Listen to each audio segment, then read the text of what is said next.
Nice piece of chicken cutlet Parmigiana with a little twist on it. I'm going to put the sliced tomato inside the chicken breast, so when you cut through it you get some nice tomato in there. But first, that tomato isn't going in plain, so we're going to sprinkle. I'm going to sprinkle a little dry basil leaves on there, a little salt on the tomato. Like I say, everything that you use in your recipe has to be seasoned and then put together. A little pepper if you like, and then we're going to cut the cutlet and perform the surgery. Well, this is an 8-ounce cutlet, so you just figure out where the center is, and using a sharp knife, I'm using a serrated edge knife, and just cut straight if you can, with an upward motion a little bit, because the knife tends to go sideways down. So there you have like a pocket. So place the tomato in there, fold it back over, and then we're going to go about breading this the traditional style: flour, eggs, breadcrumbs, but I'm using panko breadcrumbs. And also, as with the tomatoes, we season the chicken also. And I'm going to put a little dry basil. You don't have to do that. A little salt, sea salt, a little pepper. I like pepper, so I'm putting a little bit more than usual. Then we turn it over, do it on the other side also. We very light dust this in flour.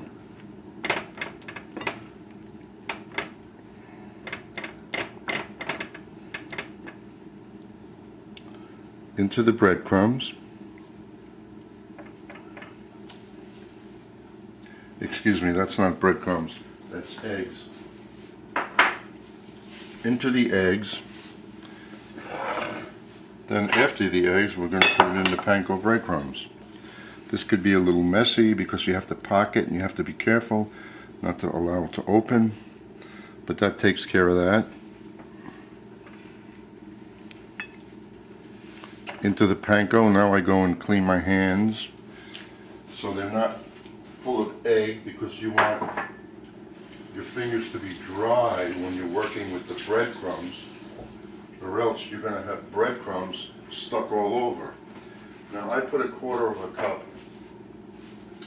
of panko breadcrumbs in there, but as you see, it's probably the right amount, but not the easiest to work with.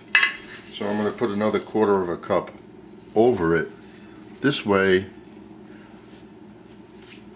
I can work that nice and easy without having all that stickiness. As you see how nice and dry? Nice, very easy. My fingers are still dry. Coat it nicely, pressing into the breadcrumbs. And there we are. The next step is just to cook it. Now I have the pan, the skillet on the fire with a moderate flame. Hello, moderate flame, where are you? There we go. And I'm using extra virgin olive oil because I like the taste. A couple of tablespoons in there. I might have to add more. Why? Because we're using breadcrumbs and they absorb a lot of oil. And this Parmesan is going to be cooked and finished right in the skillet here. You won't have to go anyplace else, placing it in the oven and trying to finish it after you cook it like this.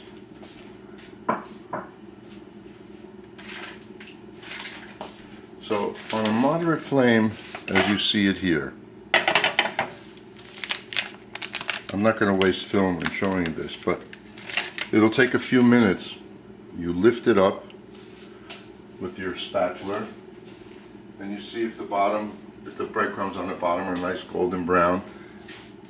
Then we'll turn it over and finish up the process. Now it's been 5 to 6 minutes, and you can hear the nice popping of the fat, the cooking, and we check the under part. it over.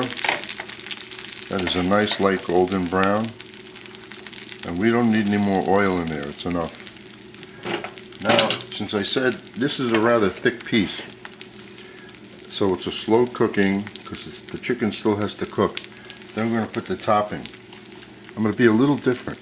I'm still going to use tomato sauce, but I'm putting 2 more slices of very nice fresh vine ripened tomato with a pinch of salt on top and a little bit more dry basil.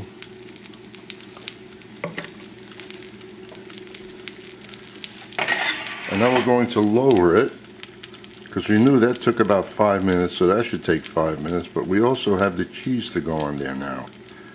And we're going to put a lid on it to really make sure it cooks. So we're nice and low. And we're going to spoon over either your favorite tomato sauce, or take the recipe I have for the fresh tomato sauce.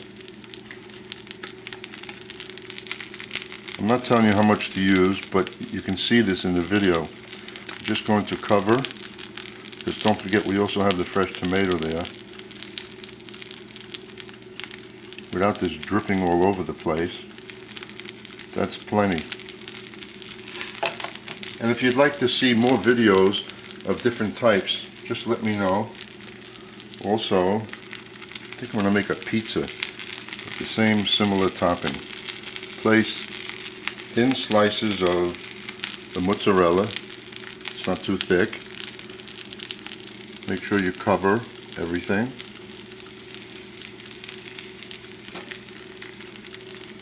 And also over the mozzarella, I'm going to put some grated Pecorino Romano cheese, or you can use Parmigiana. And also, I'm not putting the amount down for this either, because it's easily visible. You just take the cheese, sprinkle it over. Now this is not going to brown. This is going to just melt and be nice and soft. Now that's done. Now we're going to take the lid and cover it. This is a problem. So the problem being is that the food in the pan comes and touches the lid I want to put over it, which is not going to work. So what we're going to do is take a piece of aluminum foil and tightly fit it around. This will act as a lid, and at times it acts as a tighter lid. And that's it. Now we're going to wait another 5 minutes and take a look at it. Well, it's been 5 minutes.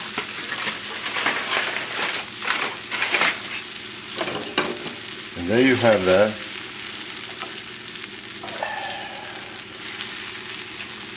Nicely melted, everything staying together. Give it 2 more minutes and then serve it. So that's 7 minutes after you turn it over, and look how low the flame is. It's almost invisible. That's because we don't want the bottom breadcrumbs to burn, but we want everything to melt and the chicken to cook throughout. At the end of 2 minutes, another 2 minutes, this is it. So I, Chef Robert Corey, present, oh, is that heavy? You know, that becomes, it feels almost like a pound of chicken in there, and we started off with 8 ounces. But look at the size of that. I don't know if you need anything else to go with it. Nice and heavy. Looks great. Sprinkle a little little chopped parsley on top for color, and there you have it. Just to add to this, I'm wrapping this up, and it's going to be for my wife and her granddaughter for dinner tonight. So you can actually make this item the day before if you wanted to. And now just take it and put it in the microwave, not at high, like at number 3 or number 4, for about 3-4 minutes. It slowly heats it up, never on high. And don't use plastic over it either. I don't think it's that healthy.